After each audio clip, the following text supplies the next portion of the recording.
My home style কুকিংয়ে সবাইকে স্বাগত। আমি আজকে আপনাদেরকে তৈরি করে দেখাবো সুজির মোহনভোগ। এই সুজির মোহনভোগটা কিন্তু নর্মাল সুজির পায়েস থেকে অনেকটাই আলাদা। এর মধ্যে থাকবে প্রচুর পরিমাণে ঘি। সুজির মোহনভোগের কিন্তু আসল টেস্ট পেতে হলে এই ঘিয়ের ব্যাপারে কিন্তু একটু কম্প্রোমাইজ চলবে না। তো চলুন দেখিয়ে দিই এই মোহনভোগ কী করে করতে হবে। সবার প্রথমে আমি এখানে 1 লিটার দুধ, এটাকে একদম ফুটিয়ে একটু ঘন করে রাখবো। তারপর আমি কড়ার মধ্যে নিয়ে নেব 1 কাপ পরিমাণ সুজি। এই সুজিটাকে আমি 5-7 মিনিট একদম হালকা আছে একটু ড্রাই রোস্ট করব, যাতে করে সুজির কাঁচা গন্ধটা চলে যায়। তারপর আমি এর মধ্যে 1/2 কাপ পরিমাণ দিয়ে দিচ্ছি ঘি। এখানে আমি আমুলের ঘি ইউজ করছি। এটাকে ভালো করে মিশিয়ে তারপর এর মধ্যে একটা তেজপাতা আর দারচিনি দিয়ে দেব।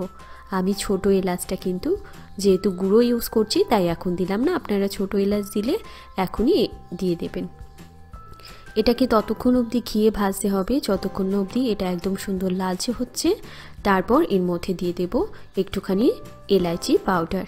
এই যে আমি এলাইচি পাউডার এখানে ইউজ করলাম, এতে খুব সুন্দর একটা ফ্লেভার আসবে।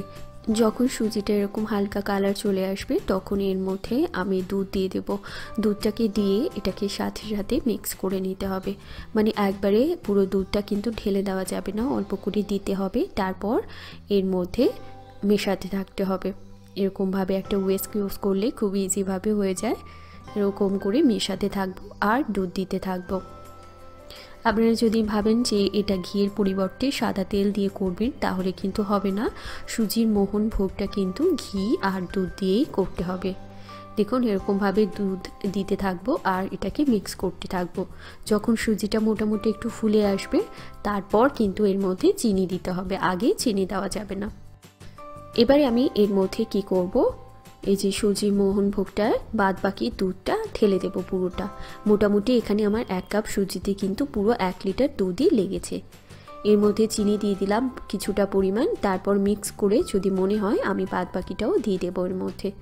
আমার এখানে 1 কাপ সুজিতে আমি 1/2 কাপ ঘি দিয়েছি। আপনারা চাইলে ঘিটা আর একটু বেশি দিতে পারেন, কিন্তু ওর থেকে কিন্তু কম দেওয়া যাবে না। এবার এর মধ্যে আমি ভেজানো কিশমিশ আর একটুখানি ভেজানো কাজু বাদাম দিয়ে দিলাম, দিয়ে এটাকে মিশিয়ে নেব।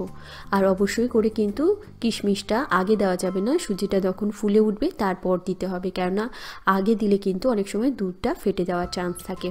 দেখুন এর মধ্যে আমি বাদবাকি চিনি আর 1 টেবিল স্পুন আমি ঘি দিয়ে দিলাম। ঘিটা আমি এই কারণেই দিয়েছি, এটা অবশ্যই করে শেষে একটু দিতে হবে, তাহলে কিন্তু এর মধ্যে একটা সুন্দর শাইন আসবে।